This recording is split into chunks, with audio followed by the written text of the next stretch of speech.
Good morning. Happy Tuesday. My name is Kobe Flatt, and we are going through the GPP3O, our Leadership and Peer Support class, over the next hour. Today we are on our second half of the Unit 3 review. I wanted to really stretch this one out so that you could be successful in completing all of the key questions that are necessary for this unit. So although I had planned to do the unit review yesterday, we only made it to lesson 12. We only got through 2 lessons, but that's okay because we are just starting our 7th of 9 weeks.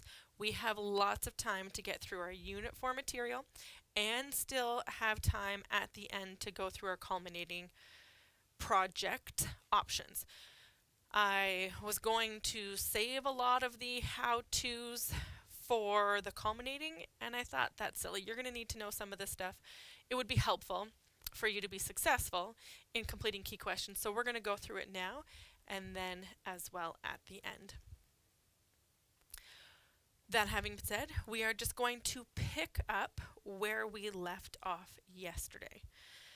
We were in lesson 12. We were talking about the different options for our care plan. We looked at how to do option A, creating the care plan, going through nutrition and sleep and exercise. We talked about how to write a reflective journal, going back to Unit 1, where we looked at essential skills, those writing skills, and how it's so important to be able to compose complete sentences and a proper paragraph format. You're using what we learned in lesson 1 and applying it now to our journal writing by following the prompts, remembering your sentence structures, following the rubric so you can be most successful. We left off yesterday with creating a collage. I wanted to take the time to show the different platforms that are available to you so that you can successfully create a collage should you choose option C. Remember, you don't have to do it if you're not comfortable with it or you don't know how. You can pick one of the other options. But if you're learning to expand your skills and you might want to start inquiring as to how would one complete a collage, I want to take you through what that looks like. Remember, you can find it on our Google Classroom, or you can simply create one online and submit it to me if you prefer hard copy. You can always get yourself a piece of paper, cut out some magazines. You can find photos online and print them out to paste them all together. When you look for a collage, you want to be looking at compiling photos, diagrams, images together with texts. You want to try to cover as much of the white as possible so that you can put together a message through the different graphics and text that you choose. When you have your WASA student school account, you can have access to the entire G Suite. That means when you go to Google and you are signed in, look for your little image, look for your initials, whatever it might be. Make sure that you're signed into at nnecschools.org. When you do that, you are given all of the Google apps. One way to create a collage, if you're familiar with Google Slides, you can use a slide. You don't have to make a whole presentation to utilize what Slides has to offer. If you want to use slides, you click on blank presentation, and you want to give yourself just a blank background. So we can get rid of the text, we can get rid of the title by highlighting it and clicking delete. And now you have the opportunity to insert different images.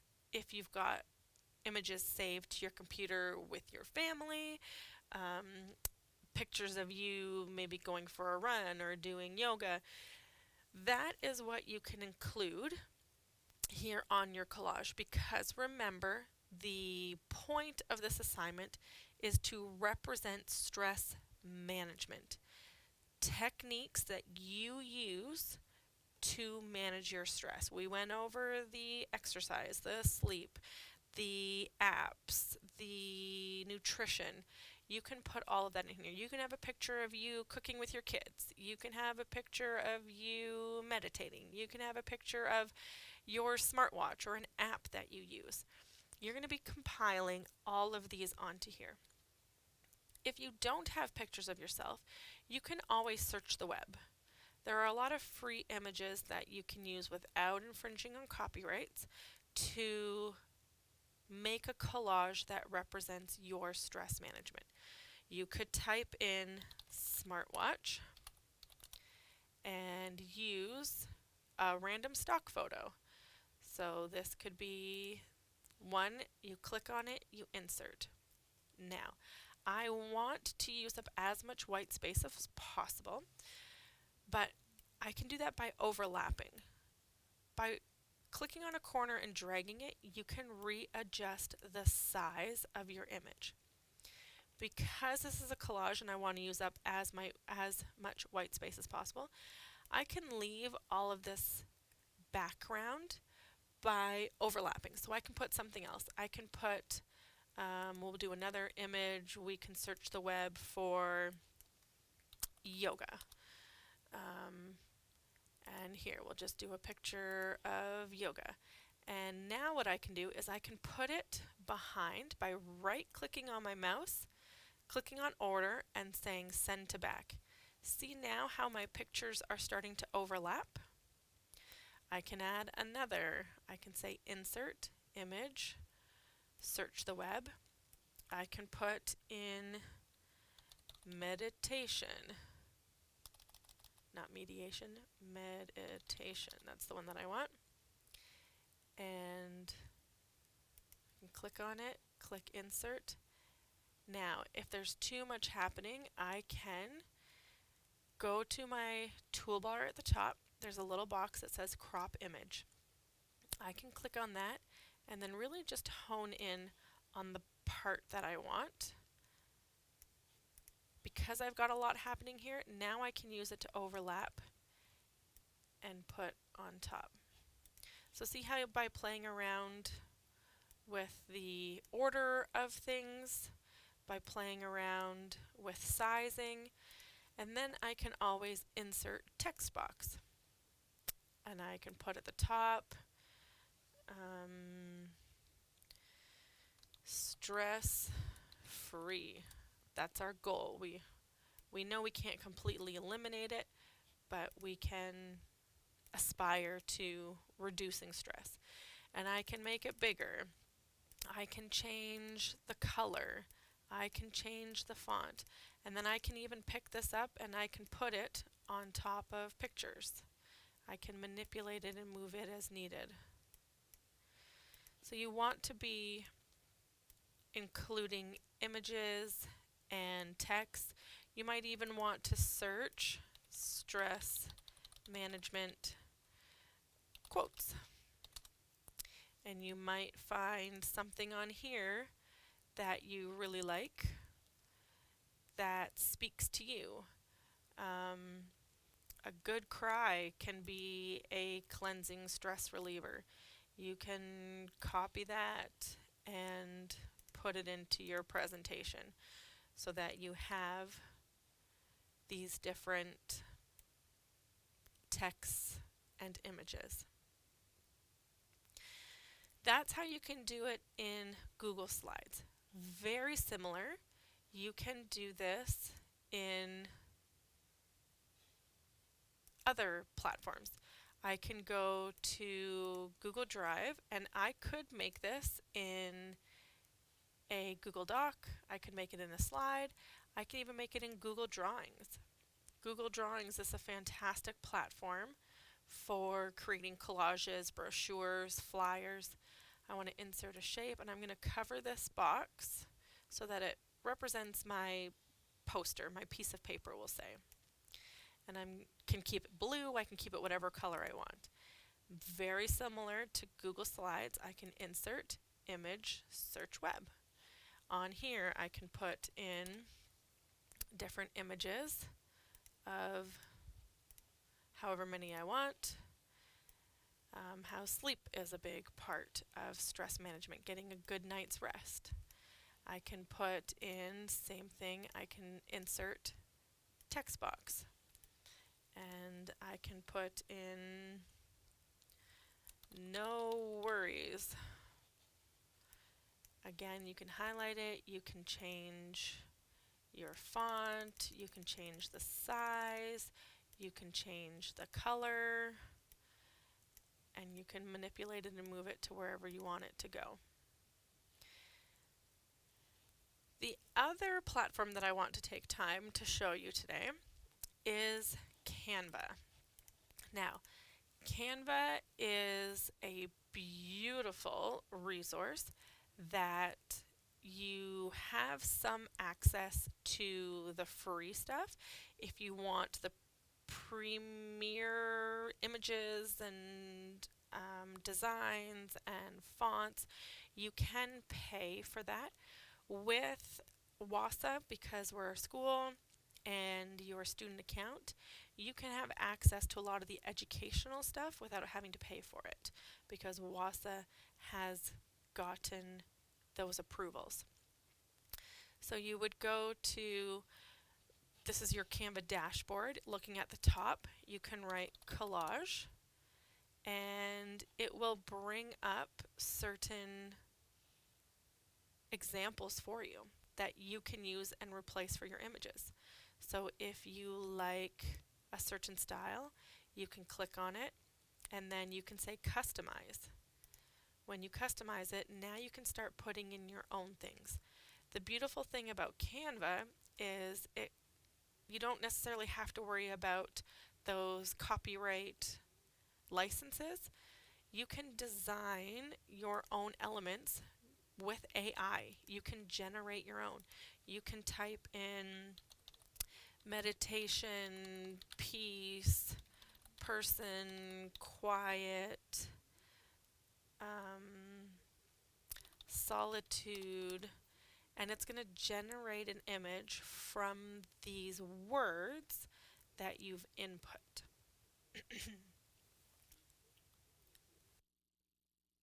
Excuse me.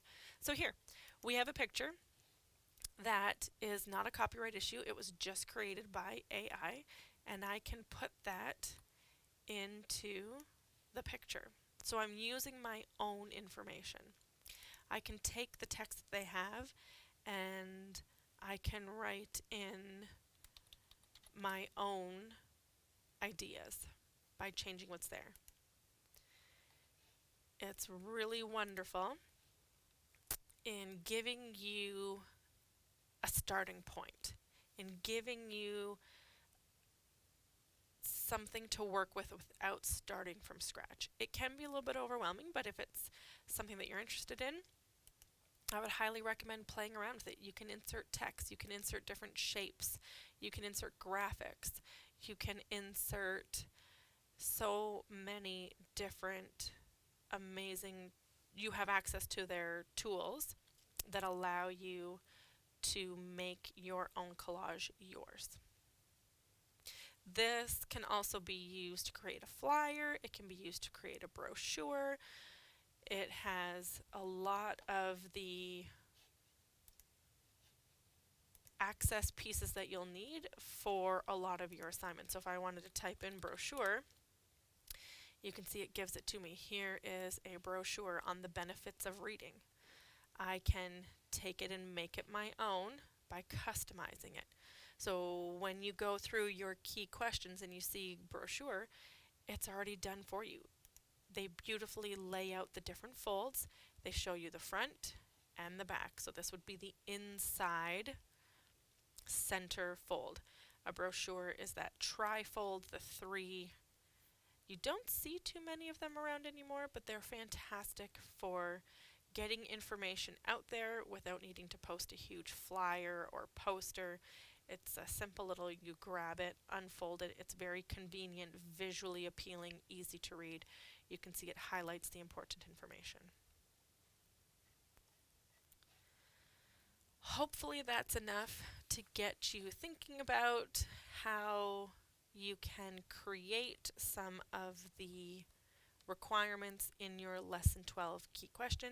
I do just recommend playing around with it, enjoying it, taking some time to see what works. You can do as I have done. You can start on Google Slides, try Google Drawings, go to Canva and see which one you like best. See which platform you are most comfortable with.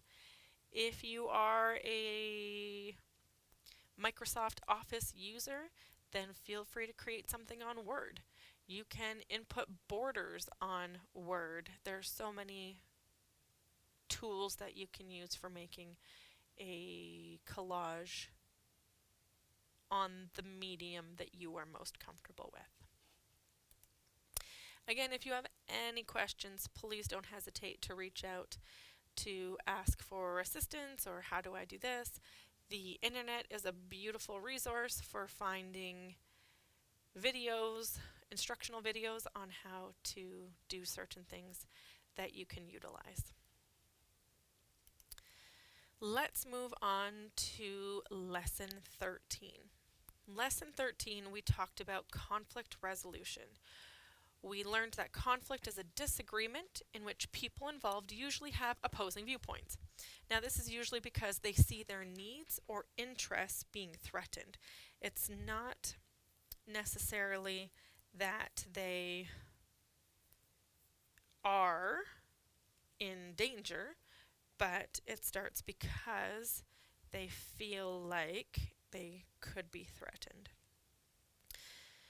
Conflict can arise for so many reasons, but a few of them are that you have differing attitudes on a subject or how to approach a certain task. You might have differing beliefs and values, which again would determine how you approach something and take something on and how you deal with it. Your needs might be different. You might be working in a group project and somebody just wants to explore how to do something differently and just wanting to be creative and wants to use it as an opportunity to grow and learn. Somebody else in the project might say, no, I don't have time for that. I need to get an A on this project. So I'm going to stick with tried and true and what I know, play to my strengths. That's when conflicts can arise. So these are just a few when you've got differing attitudes, differing beliefs and values, or differing needs. It's important to note that some extreme conflicts require the assistance of professionals who have the knowledge, skills, and authority to bring both sides to a compromise. This is where we first learned about the win-win approach. Hopefully we'll have time to get to it today where we talk and review Lesson 14, the anger management. But we first found the win-win approach in Lesson 13, conflict management. This conflict management technique has 4 steps. Step 1, again, is to develop a spirit of cooperation. Step 2 is to define the problem. Step 3 is to brainstorm creative options. And lastly, step 4 is to combine options into win-win solutions. Whenever we find ourselves in conflict, we want to keep in mind that parties need to be honest and clear. Doesn't matter if it's a small dispute or a big dispute that gets big emotions going. Harder to remember when you're trying to do anger management, but important to learn it with the small things so that it becomes a habit to think of in the harder moments that you need to be honest and clear. This doesn't mean yelling and being hurtful, but it might require you to be assertive. We talked about the different forms of anger management. We'll get into that again. But we know now, looking back at Lesson 13 with the knowledge we gained in Lesson 14, that you don't want to be aggressive. You should strive to be assertive. To help with that, you can focus on the problem. It's so important to pay attention to what the issue is so that you keep your eye on the problem and not the people. Paying attention helps you to hear the message that the other person is trying to get across if they are being honest and clear. You need to be understanding. You need to look at it from their point of view, put yourself in their shoes to know why it is that they're acting the way that they are. So importantly is to practice effective communication. We've been alluding to what it is. We're going to get to it later on in Unit 4, but we know that it involves good listening and good speaking skills. We also want to keep in mind to be realistic. You can't expect the other person to just change their beliefs because of your beliefs and what you're saying. You need to be realistic in that you probably won't convert them to whatever it is, but that you can still work together.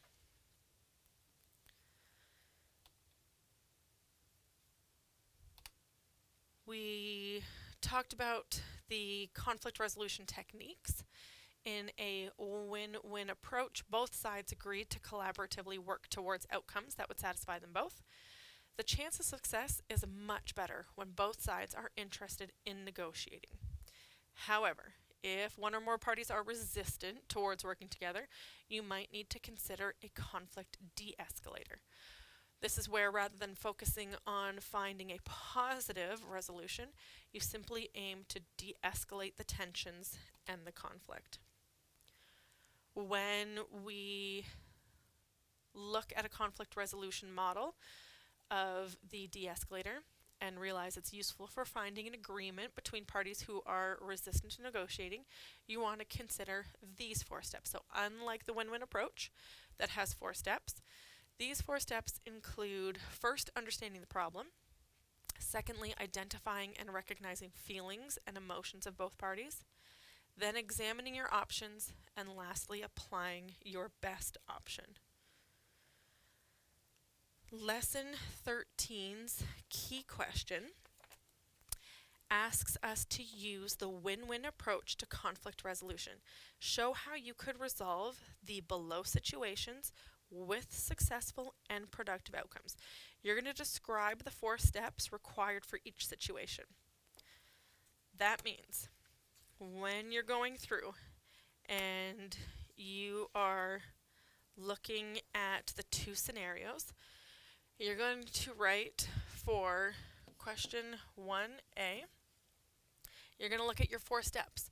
You're going to say, step 1, develop a spirit of cooperation. And then you're going to break it down. Depending on the scenario, what does that look like? Then, second step, you are going to define the problem. If you need help on what this looks like, you can also always look at the example in your text. On page 24 of Unit 3, there is an example of the win-win approach being used between a father and a son, how they develop a spirit of cooperation. They define the problem. Then they brainstorm creative options. So you're going to spell it out. What does that look like in scenario A, and what does that look like in scenario B? They will be different because they are 2 different conflicts. Lastly, step number 4 is to combine options into a win-win solution.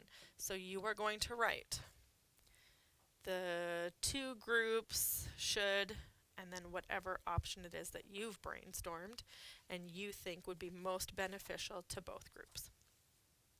So you do that for A and for B. Then the next one says, think of a situation in which a small agreement turned into a big fight. Now, this can be something personal. It can be a fight that you recently had with your sibling. You can work through the different steps and apply it here. Step 1, step 2, step 3, step 4. You can think of a fictional situation, maybe something from a TV show or something from a movie where two characters got into conflict. You're going to use that situation, you're going to describe it, and then explain what you think instigated, what started the conflict. Why did the argument get out of control?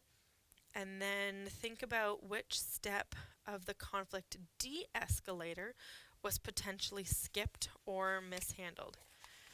So this is where you're going to be looking at page 25 of lesson 13, the conflict de-escalator.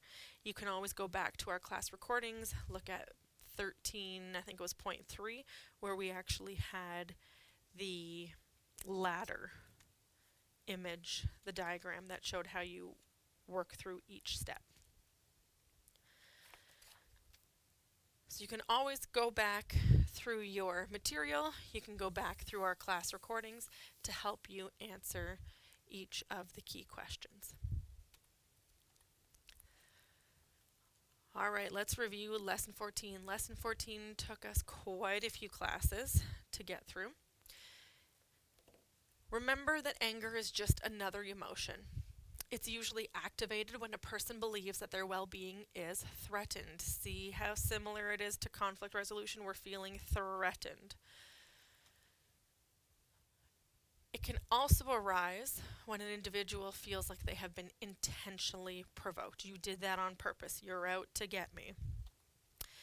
Much like stress, anger is neither positive nor negative.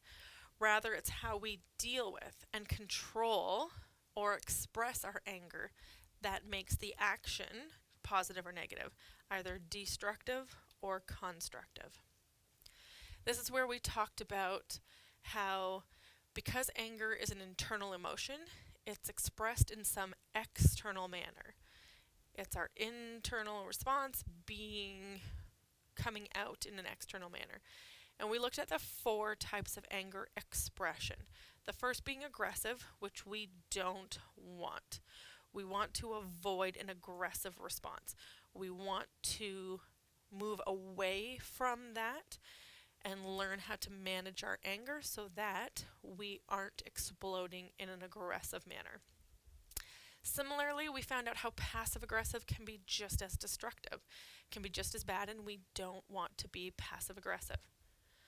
Suppression we touched on, how you're just kind of pushing it down and bottling it up, and eventually we learned that that is not healthy and it is going to eventually explode and come out, and it most likely will come out in an aggressive expression. So what we really want to strive for is assertive as an anger expression. That's the most healthy way to deal with it, and it involves us acknowledging the emotion and controlling it so that it doesn't get out of hand. We looked at the anger comparison, the ways of expressing anger, what it looks like physically from the outside, and how you might feel it on the inside. It's so important to be reflecting. This course has a lot of self-assessments to get to better know yourself and how you deal with things and how you work on things. It's important to analyze ways of dealing with anger by asking yourself, how often do I become angry? What angers me? How intense are my outbursts of anger? How much control do I retain when angry? When you can answer these honestly, you can start to adjust, change your way of thinking, and apply it in a more healthy way. When a person fails to control their anger properly, they run the risk of the anger gaining control over them. Then you run into the danger of anger. We saw that quote by Anonymous that danger is just one letter away from anger. And the danger of anger is that it can impact your personal happiness. Anger can make a person aggressive, bitter, grumpy, or miserable. People don't want to be around an individual who is aggressive, bitter, grumpy, or miserable. Anger and happiness are incompatible. They are often fighting for the same space, and you can't be happy angry. We talked about the movie Inside Out and how there's sad mad, but you never hear, oh, I was angry happy. That's not something that usually goes together. When you're holding on to anger and you're focusing on that, an instinctive response to anger is negative or aggressive. So when you're holding on to anger, the intake and processing of information is inhibited, as well as your rational thinking. It gets inhibited. Your brain can't get through that rage fog and think clearly because it's such an overpowering, strong emotion that you start to focus on the feeling and the rage, and then you can't get anything else done. That includes schoolwork. That includes your work, that includes focusing on a task in front of you or a task at hand. You have to be careful that you don't let anger control you. Another danger of anger is that relationships will suffer. People are naturally drawn towards positivity and cheerfulness. When agitated, a person can lash out, and the effect of that can damage relationships. So many times we snap at someone who either is our target or not. Sometimes you just get caught in the crossfire. And regardless of whether it was aimed at the person or not, there are things that often get said that can't be taken back, and then those relationships are damaged. They cannot be repaired, and you want to be careful that what you're saying is what you mean and not just in the heat of the moment, because once you've said it, you can't put it back in the box. You can't take it back. That can lead to increased stress. You're thinking about the things that you did wrong, then you get angry at yourself. Anger and stress become a vicious cycle. It doesn't end until you learn to take control of your anger. Because they go hand in hand, it's so important to work on those stress management techniques so that you can better manage your anger. Because the dynamic of the cycle of stress and anger can greatly reduce your quality of life. We talked about how stress can show physical symptoms. It can manifest as an illness, as a rash, as whatever it might be, and it comes from stress. It's your body's response to stress. It can reduce the quality of your life. It's not just, oh man, I'm worried about this. It can actually cause health problems.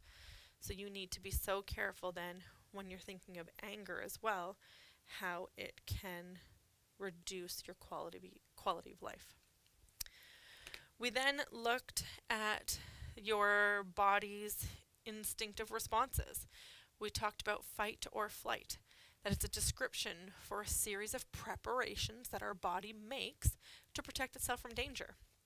We found a graphic that talks about additional responses that your body might have. It used to just be fight or flight, and as the years progressed and people looked into it more, there are a few parties that believe there are other trauma responses. Some believe that freeze. It could be fight, flight, or freeze. Fighting is when you face a perceived threat aggressively. Flight is when you're running away from the danger of the threat. Freeze is when you freeze up. You are unable to move or act against the threat. Some other beliefs are the addition of flop, that another trauma response is just collapse, become unresponsive to faint. The feeling is so overwhelming you just drop. And another belief is fawn. This trauma response is again to protect the body, that you will do anything to please someone to avoid conflict. So some things to think about, and maybe you already know what category you typically fall into. Like I said, I know that my body's instinctive response is fight, that I don't do well when I'm scared. I do not like haunted houses. I do not like scary movies. I will jump and start throwing bows. I was going through a haunted house with my young niece, and they dragged me into it. And I said, guys, I'm not going to enjoy it. I don't want to go through. And they said, oh, please just come with us. Sure enough, somebody jumped out. I just started punching, and I hit innocent bystanders. And now, as a grown, confident woman, I can say I'm not going in because I don't want to hurt others. You might have these situations where you know how you react, and you might recognize that your body is good at first assessing the threat before it decides whether it's going to fight or flight. And that comes from some of the physical symptoms that come about when our body gets into the fight or flight response. We talked about the signals that our brain receives and sends out, how our eyes adjust. We get tunnel vision, but our pupils will also dilate to let in more light. How our ears will start to hone in and experience that auditory exclusion. Our lungs will work harder. Our breathing becomes more rapid. Our heart accelerates. Our muscles will tense. Even our liver is converting glycogen to glucose. Our stomach is slowing digestion so that it can use its energy, send it to your muscles to get ready to fight or flight, run away. Hormones are being produced. A lot of times it's these natural painkillers because it knows it's about to get into a fight, but you have to survive and you don't want to just get kicked in the shin and drop. That it's going to send you those hormones, those natural painkillers, so you don't feel it right away. If you watch some movies or some TV shows, you'll see that people are able to do some pretty inhuman, strong things, and then at the end they just start shaking like crazy, and that's because the adrenaline is wearing off, that now their body's going into shock. I had broken my foot in university and managed to walk around on it for 3 hours before the shock wore off, and I then couldn't touch it without being in excruciating pain. Your body can do things to get you to safety. It's good to know this for multiple reasons. The first is so that you can recognize some of these symptoms. When your mouth goes dry, when you start to shake, when you start to tremble, when your heart increases, your heart rate, when you have your blood pressure rising, you can start to apply some of the anger management tips and tricks for leveling yourself back out. If you are in a conflict, you can start to recognize these symptoms in other people, not all of them. You're not going to see their bladder relaxing. You're not going to see their adrenal glands producing hormones, but you will see maybe sweating or red-faced or hands balled into fists and shaking. And then you can know that it's getting out of hand and you need to de-escalate. So the anger busters that go along with these, now that we know what to look for, we know, okay, it's time to employ these anger busters. Much like stress, we have relaxing and exercising. The nutrition isn't a huge part of anger, but it's something that you can work on through stress in advance to help. Instead, for anger, we want to focus on self talk. So, to relax, you want to counteract the instinctive response and allow the brain to start rationally processing information. What are calming techniques that work for you that you can do to help yourself in moments of anger? Remember to practice them daily so that they become muscle memory when you need them. Exercising, we talked about how your body produces and stores lots of energy, so there's constructive release. Rather than fighting your opponent, you can fight a punching bag or a pillow. You can lift weights, you can go for a run, you can join a team sport. The self talk, you want to work on your cognitive restructuring. You want to talk to yourself so you can change the way you think. Angry people think in an exaggerated, irrational manner, so you want to attempt to identify and replace those negative thoughts with truthful beliefs. And again, sometimes, just like with conflict, you can't always change the other person. You don't have one or two parties willing to work together, so then you just need to de escalate. You need to identify the trigger, analyze those feelings and emotions, practice self reason, and then take action. The key question for lesson 14 for our anger management is that you have two options. The first is to research what services are available for people with anger problems in your area. This is, again, a useful assignment that you can take with you, have on hand, give to a friend if they need it. You can create a flyer or a brochure, whatever you're most comfortable with. We looked at the platform Canva that allows you to do both. You can do it in Microsoft Word, whatever medium you're comfortable with. The second option is to create a poster or pamphlet describing the dangers and possible consequences of allowing anger to take over. Here we talked about Google Slides. You can create a Microsoft PowerPoint. You want to let other people know what you have learned about the dangers of anger. Again, be sure to include what's required of you and always look to the rubric so that you can strive for that level 4. Lastly was our lesson 15, where we talked about peer mediation. Remember, a peer is someone who's your equal. Mediation is a negotiation between two people or groups that's refereed.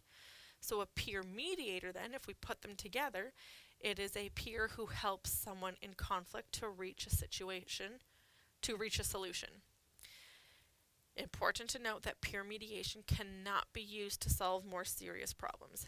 There are times when a peer mediator is not enough because they're not a judge. They don't get to decide who was right or wrong. They don't get to give out punishments. They simply assist by helping communications and offering suggestions. When this can't be done, then you do need to go somebody who can judge, who can give out punishments if needed, somebody who is in a position of authority and has the training to do so. Looking at lesson 15 from the role of the peer mediator. The course is leadership and peer support. So even if you are not leading a charge, you can support by being a peer mediator. When or if you are asked to be a peer mediator, you want to be sure to listen to both sides. Do not judge. You have to be open-minded. You can't be judgmental. Your job is to control the floor. You keep the discussions moving. You keep it positive. You keep it constructive. You don't let them just scream at each other until blood is drawn. You want to assist by clarifying communication. Remain impartial. You are not judging. You are not forcing an outcome. You are not deciding who is right and who's wrong. You're not blaming. You're not taking sides. You're simply there to act as the mediator, the go-between, the referee. You need to maintain confidentiality and act maturely. But again, if it's too serious or complex, you have to reach out for help. Being a peer mediator can increase language skills, leadership skills, problem solving skills, critical thinking skills, responsibility, and confidence. But you also want to have these in place already to be a successful peer mediator.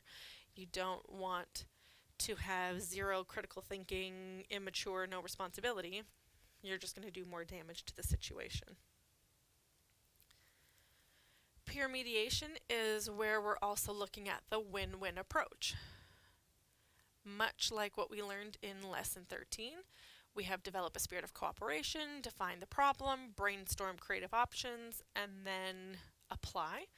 Here in peer mediation, we have a few extra steps because the peer mediator, the referee who's coming in, doesn't really know. They don't have that firsthand, they weren't there. Because of that, we're adding a few extra steps. Step 1, we're still going to develop a spirit of cooperation, and we're going to define the problem. But we're going to insert step 3 and 4 where stories get verified and discussed. We need to be able to hear both sides. You need to be able to referee who gets to talk when so that everybody feels like they're heard. Then you can brainstorm creative options. Remember, you are not imposing or forcing a solution. You are simply suggesting and repeating and clarifying. Once a solution has been selected by both parties, not you as the mediator, you are simply going to write down the details and get them to sign a contract that say, this is what we discussed, this is what you agreed upon, and this is what you said would happen if it's broken. And they sign, and you sign that you were there. Lesson 15's key question is answering 4 questions. That's it. The first question says, list 3 examples of situations in which peer mediation may be useful. Then the second question says, list 3 examples in which peer mediation would not be useful. Third, based on the description given for the responsibilities, remember we went over the roles. If you need to, you can go back and look at our slides that talk about the role of the peer mediator. Discuss whether or not you would make a good peer mediator. Remember, you want to be honest and open. There's no right or wrong answer. You can't lose marks for saying, I'm not going to be a good peer mediator. Not at all. We want you to be reflecting so that you can say, right now, I would not. I'm not at a place where I'd be able to act maturely or stay unbiased. I don't have control of my own anger yet to be helping others. Those are very honest, realistic assessments of yourself that will help. They'll keep you out of a situation where you might be doing more damage. You want to still keep open. That doesn't mean that you can't be one day. You might just be saying, right now, I would not. Or, yeah, you know what? I feel great. I feel like I've got enough experience. I feel like I have the skills of leadership and problem solving and responsibility and critical thinking that I would be really good at it. You can say whichever one is true for you. Lastly, you're going to compare and contrast the differences between the conflict resolution model described in this lesson and in Lesson 13, looking at the win-win approach to conflict resolution and here in peer mediation. Simply answer which steps are added and then why do you think that they were added. It's your opinion again, so you can't get it wrong, but see that it's out of 3 marks. You want to give 3 supporting details and pieces of evidence explaining why you think that. So don't just say, I think they were added because it's a different situation. You're right, it is a different situation, but what's different about it? So expand on your thinking so that you can get those full marks. And that brings us to the end of Unit 3. Tomorrow we'll jump into Unit 4. We will be looking at personal well-being, which again revisits a lot of what we learned and reiterates and just helps us to grow and look at it from a new perspective now that we have more knowledge under our belts. I hope you have a great rest of your afternoon. See you tomorrow.